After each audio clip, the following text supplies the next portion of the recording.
So, welcome everybody to, we're right on time, to Mindfulness in the Warsaw Ghetto. It's in honor of Holocaust Education Week. I don't think it's officially a program with them, although I let them know. And what we're doing is we're doing a piece out of a book, Derech HaMelech, which means the way of the king. This piece itself is called Inyan Hashkata, the matter of quieting. And it's a piece that was written by Rabbi Kalonymus Kalman Shapera. He was the Rebbe in the Warsaw Ghetto.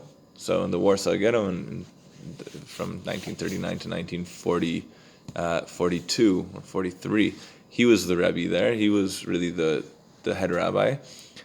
He was a great rabbi, opened schools and everything like that before the war, and had written multiple books before the war. One is called Conscious Community. The translation is called Conscious Community. The Hebrew is B'nei Machshava Tova, which really means children of good thoughts, or of a good thought, right? The whole thought process. And it's really about building a community of like-minded people who are really into the idea of deep, personal, transformative, spiritual growth. And that's a community that's going to really push and inspire itself. And everyone needs to be 100% there. That's one book. He's got another one called Chovat Talmidim, a student's obligation, where the first chapter talks about what it means to just be a student and to learn, and the rest of the book is really about how to teach. The whole book he talks about the importance of really of what it means to convey information to children and to anyone, any student, and how powerful and what the opportunity of being an educator, what that really is, and how to relate to kids. And then the whole rest of the book is how to actually do it. Then he has another one after that called Hashkata Avreichim. That one has not been translated as far as I know, but that's really taking a student's obligation to the next level. It's how to really be somebody who is fully involved in Jewish textual learning, life, things like that in a very profound way. The book that this one comes out of is Derech HaMelech. It's also not translated. And it was written before the war. And most of these books were written before the war. This one it's Divrei Torah on the weekly Torah portion over a number of years, and it's all compiled. And the one he's most famous for is a book called Eish Kodesh, which means the Holy Fire. This book, the book The Holy Fire, it is Divrei Torah that Rabbi Kalonymus Kalman Shapera gave on Shabbat in the Warsaw Ghetto. So you can imagine, he's talking to people who are in the midst of Nazi Germany, who are in the midst of the Warsaw Ghetto. Life is upside down. It doesn't resemble life anymore. And he's trying to give them encouragement and help them develop spiritually within this crazy situation. When it became clear that the Warsaw Ghetto Uprising was going to fail, he compiled all of the manuscripts. After Shabbat, he had written down the Divrei Torah that he gave, and he compiled them and he put them in a canister with a note saying, if anybody finds this, please deliver it to my brother. This is his address in Israel. And he sealed up this canister and buried it. And sure enough, after the war, some Polish kid was going through the rubble and found this canister. And the greatest miracle is that he opened it up, he saw the letter, and that he sent it. And he sent it to Israel, where his brother published it posthumously. The Rebbe himself was killed in the war. It was published, and it's these unbelievable words that are so powerful and so inspiring. You know, if for me, if ever I'm going through a hard time, or if ever Am Yisrael is going through a hard time, last week with the Pittsburgh massacre and everything like that, his words are the ones that I always find the great, most uplifting, the greatest inspiration. He also has this article. It's an addendum to the book Derech HaMelech. It's not actually part of the book. It's a letter that was written, or an article that was written by one of his students later on in the aftermath of the war, and it was added here. And really, this whole concept is called Hashkata, quieting. And as I call this mindfulness in the Warsaw Ghetto, because these were his teachings before the war. Right? These were his teachings that carried him through the war and carried him through the ghetto, and that he brought into all his teachings in the ghetto. And he really tried to empower even Jews going through the worst trauma and the worst kind of situation, how to be mindful of their lives within that situation. And these are the tools and the techniques that he's really trying to convey. So that's a brief introduction to this inyan, this concept. And so we'll start at the beginning. So the letter begins as follows. Bishnat tafresh tzadik gvav or tzadik zayin, be'et shahayiti bechavruta achat im yedidi ha'avrech hayakar kamar Yisachar Nachman Ze'ev Hashem Yikom Damo. So this is the way the letter begins. In the year 1936 or 1937, at the time when I was in a chavruta, I had a learning partner who was beloved to me. He was a great scholar. He was a dear person. Yisachar Nachman Ze'ev, right, that was his name. And then he says, Hashem Yikom Damo, that God should avenge his blood, which ultimately means he was also killed in the war. Zechinu be'ezrat Hashem Yitbarach likare el hakodesh hapnima bizchuto shel ha'avrei chanal, that we merited, with God's help, to be called to the inner sanctuary, to really the inner chambers of the Piasetzner Rebbe, of their Rav. Sorry, Of the Rebbe, of okay. So Kalonymus Kalman Shapera is known by a number of different pseudonyms. One is the Piasetzner Rebbe, that he was the Rebbe of a town Piasetzna before the war, and then he was the Warsaw Ghetto Rebbe, and he's also known as the Rebbe of the children because he spent so much of his life dedicated to teaching and to educating kids, and really being focused on them and their merits and their needs. He says, we happen to merit as a group to be brought into the inner chambers of the Rebbe. And he says it was bizchuto shel ha'avrech, that it was in his merit, right? He mentioned Yisachar Nachman Ze'ev, and he says the only reason we were there were because he was great. And I'm going to pause here. What message is he trying to convey by saying the only reason they were called in was because of the other guy? Any idea? Because it's something that's central and essential to this whole concept that he's going to get into. How to be a mindful person. And what we're going to see is the biggest thing that gets in the way of mindfulness from a Jewish perspective is me. If it's I was good enough, I merited, it's because of my good work, forget it. It's a non-starter. The moment it's about me, it doesn't work anymore. Jewish mindfulness is not about me. It's about connecting to everything beyond me. Right? There's a meditation I heard years ago. It's not a Jewish meditation, but it's the concept is ultimately to sit and say I am over and over again. I am. And the idea is to connect to your own essence and your own being. And it is totally antithetical to what we're talking about here. That doesn't work. At best we can say I am not, or Hashem is, right? But it's not about me. And if it's about me, forget it. So he's starting off saying, I got to go there and I got to be part of this.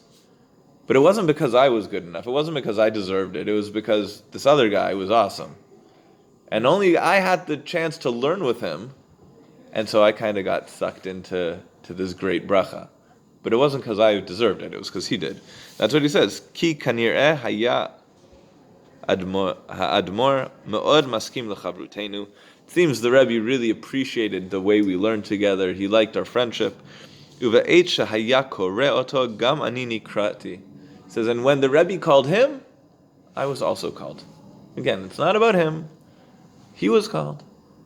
And So now I got that opportunity also. It says, "B'pam harishona shamati az et ha'inyan hashkata."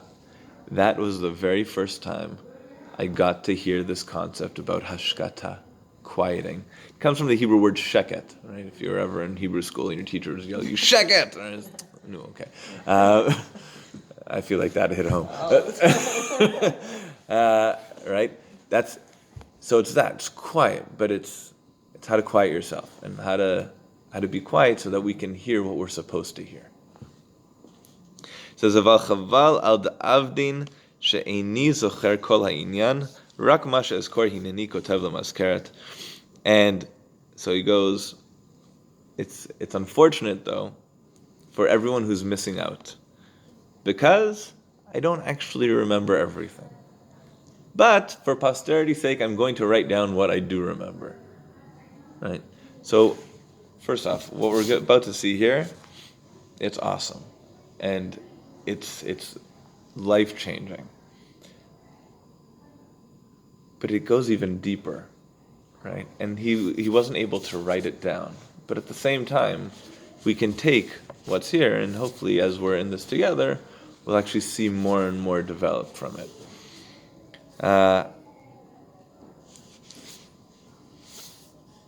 It actually reminds me of something. We'll see soon. He gets into the idea of dreams, right?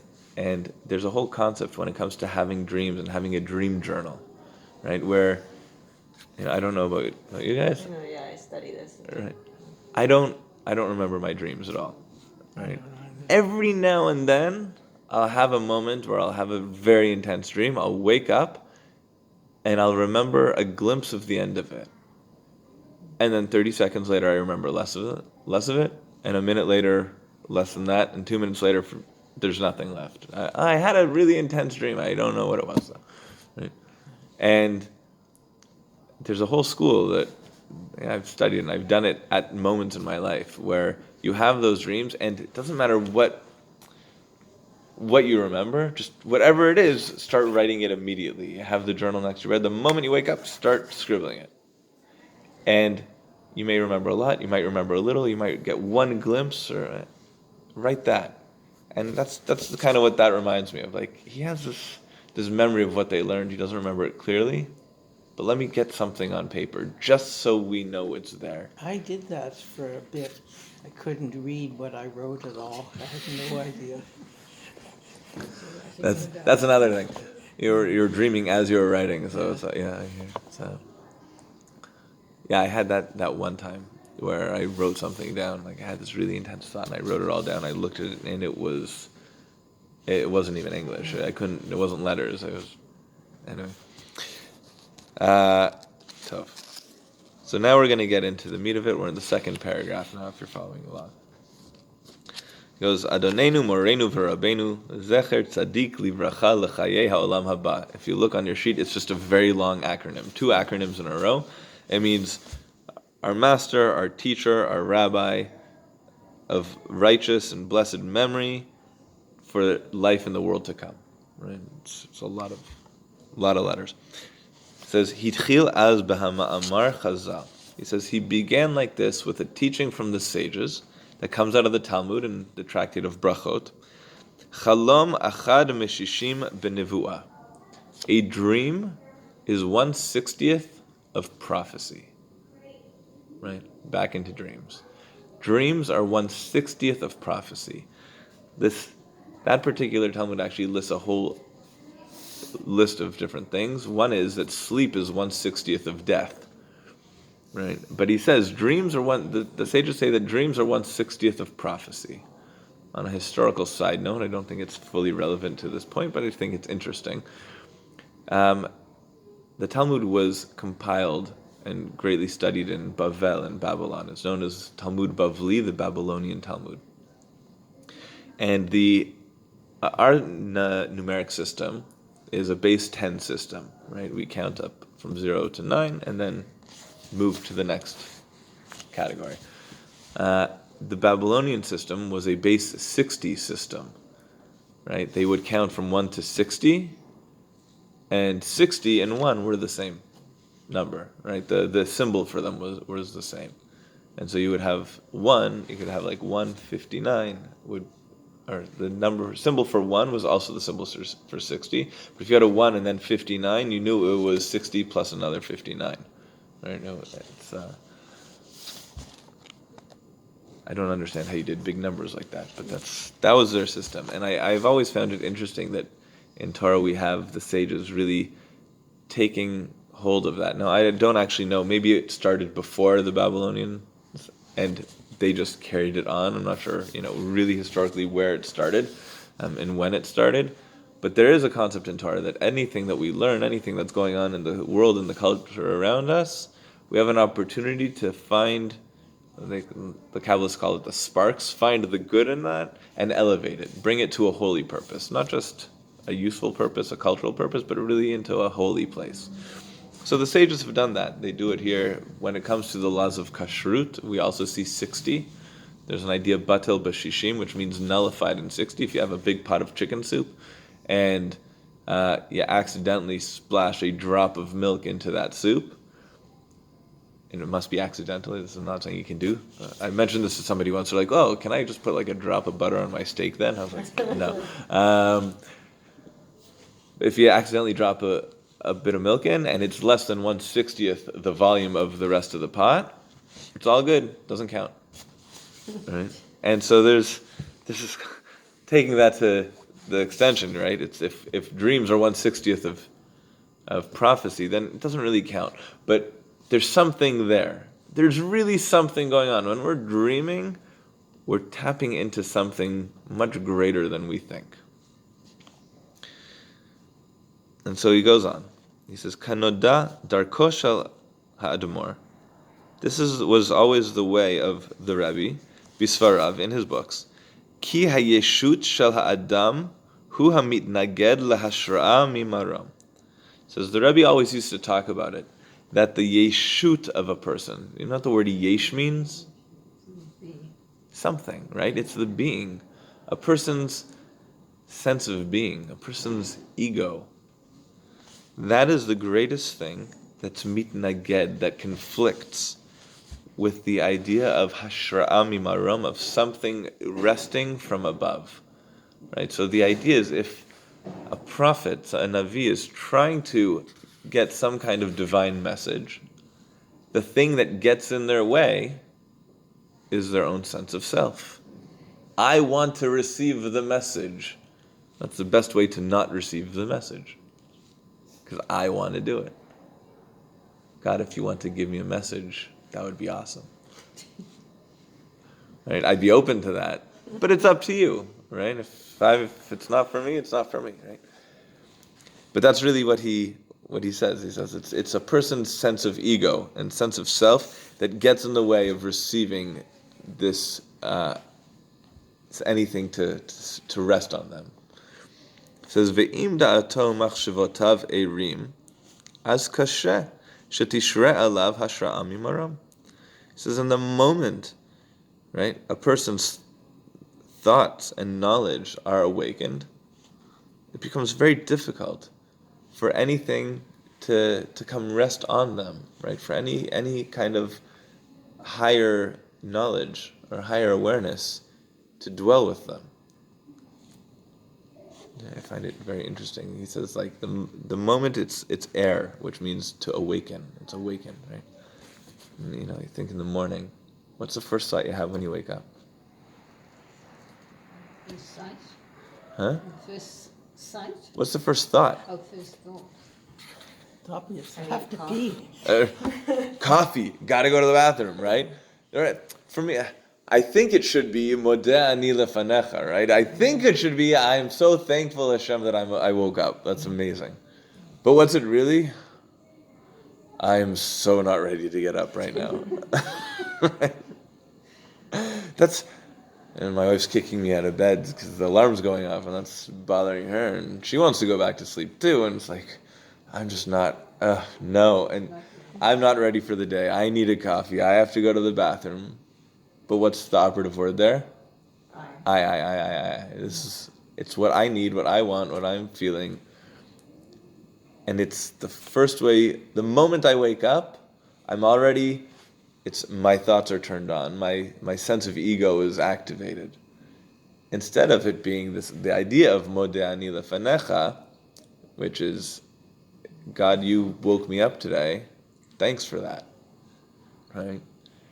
Which isn't about me. It's I'm given an opportunity, not because I deserve it. Very similar to here, right? He's called in. I was called to action today because I have another day, right? I guess I have a job to do, right? Not because I need to do a job, but because there's a job that needs me almost. Right? Flip the whole perspective. And he says the moment we wake up, we already have this difficulty. The moment we wake up, we're already disconnecting ourselves from the ability to receive something greater than ourselves, which is a pretty heavy challenge, right? Like, that's intense. Eventually he's going to take us through this, but to start off, he's really saying, it's cute that you want to do this. Like, mindfulness is great. That's nice that you want to do it. Good job. But there's a problem because it's you who wants to do it, right? And that's huge. It's right away being like, okay, so I have to be mindful of myself enough that when I wake up in the morning, can I really be in tune with my first thought to make it not about me? To make my first thought not my physical needs, my psychological needs, but just that this is an amazing thing that I'm awake. Right? What an amazing thing that I'm awake. It has nothing to do with being awake yesterday. It has nothing to do with being awake tomorrow. It's not even about the rest of today. So what an amazing thing that my body woke up. And it's very interesting when you learn the Talmud and the Gemarot all about the morning blessings. It really seems the sages recognized their being awake while their eyes were still closed. Right?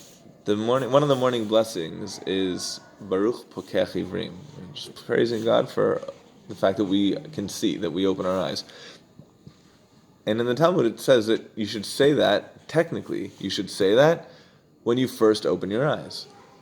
Well, what's the problem with that? It means you have to be aware of your state of wakefulness while your eyes are still closed. Right? Imagine waking up and be like, your eyes are closed, sleeping, dreaming, and then, oh, I'm awake now. Thanks Hashem that I woke up. Thanks that I can see. Oh, wow, that's amazing, right? How much has happened until that? That's why it's now part of the liturgy, and you come to shul in the morning, and it's one of the first things we say, but it's already a half hour, an hour into the day. It's easier if you're old. I wake up, and the first thing I say is, oh, my legs are working good today. And I could change that just slightly to say, thank God my legs are, as opposed to, hey, oh, my legs are working right. today. Well, that's amazing. And that's the first thing I think about. That's because you've got to give it another 50 years before you get there. Okay. But it'll be there eventually. But I want it now. Yeah. That's my biggest problem, that I want it now. I'm not ready to wait for it. Okay.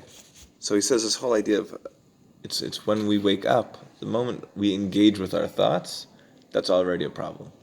So he says, "U'ba'ech adam yashen v'da'ato machshavotav shoktim." He says, but when a person's still sleeping, right, the things that they know and their thoughts are quiet. There's no active thoughts when you're sleeping, unless you're somebody who can do what's it called? Lucid dreaming, right? Lucid dreaming is when you become aware of yourself in the dream. And then you can control your dream and you can do other things. I don't think that's what he's talking about. Right? He's saying when you're sleeping, your thoughts are just going by themselves. You're not in control of it. It's not about you. Every now and then, you watch yourself in a dream. Right? Dreams will take us to places that we have no control, I'm not connected to it on any level. It's just my dream's there and I'm observing myself within the dream.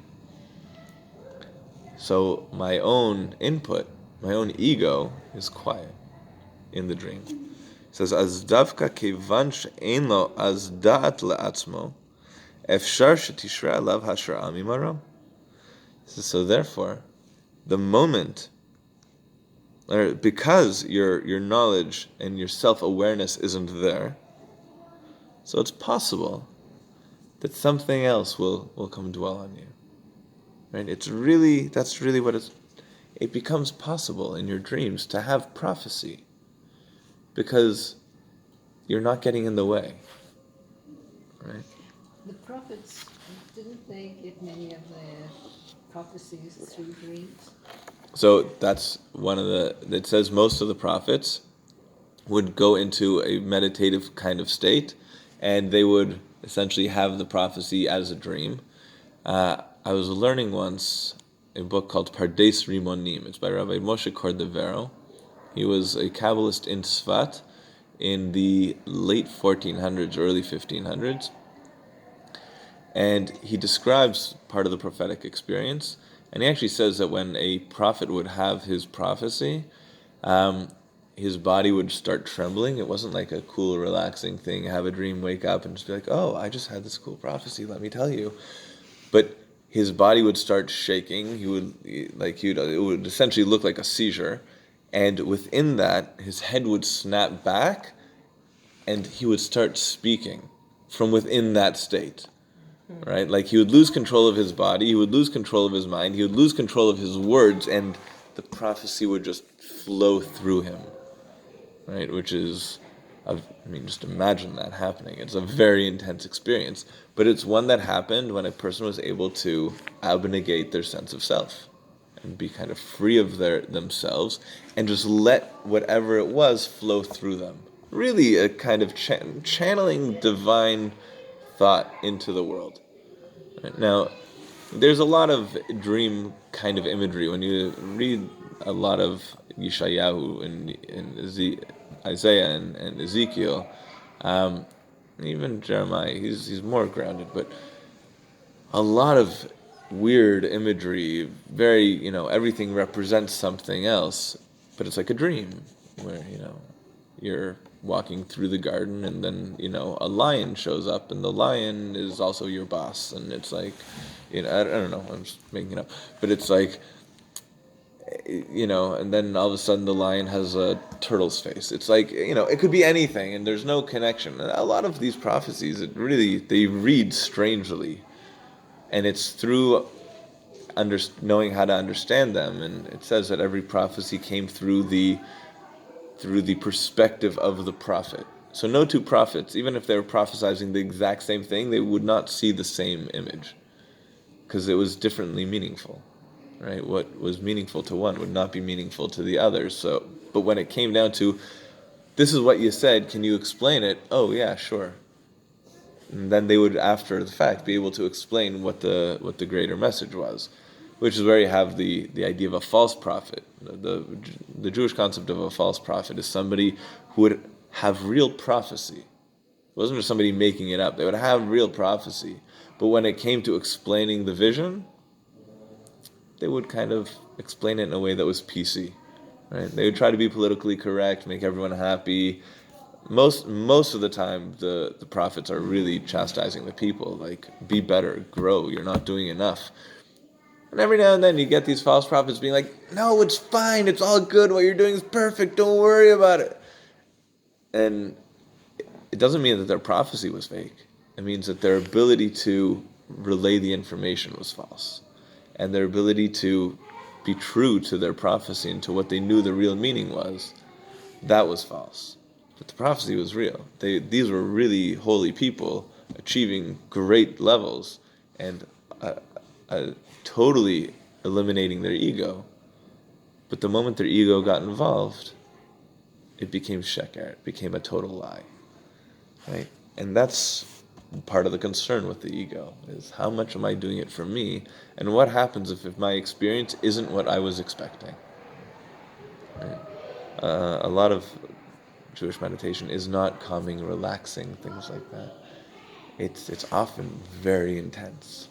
Right? We're not even going to talk about that. We're talking about a mindfulness meditation here, which is less intense. But when it comes to a lot of the Kabbalistic meditations and intonations and almost reciting verses or using divine holy names, trying like names of God. It's a different thing. But you become agitated. It's not comfortable, and that discomfort is actually important because you have to go through that.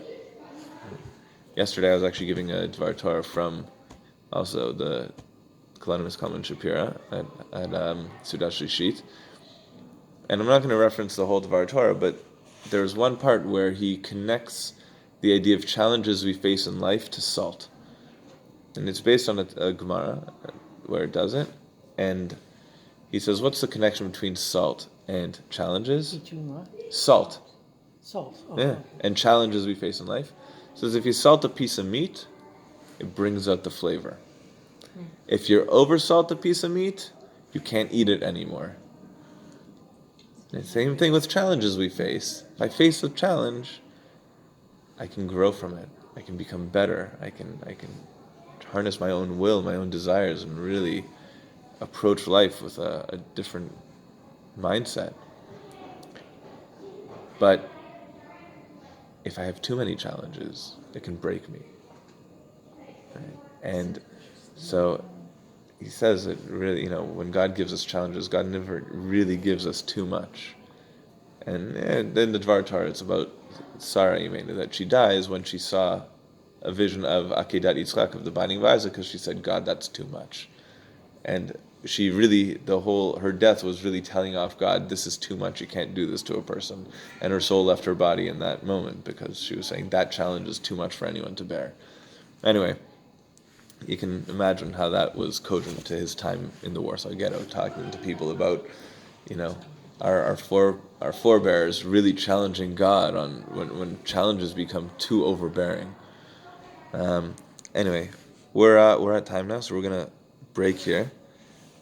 But really, this is where we are, right? That this is Zainyan Chalam Echad Mishishim, right? This is the whole concept that dreams are 1/60th of prophecy, and that's where he's going to try to get us. He's going to try to get us to a place where we can be mindful of ourselves in our situations from a non-selfish place, where we can almost observe ourselves in a passive, objective way.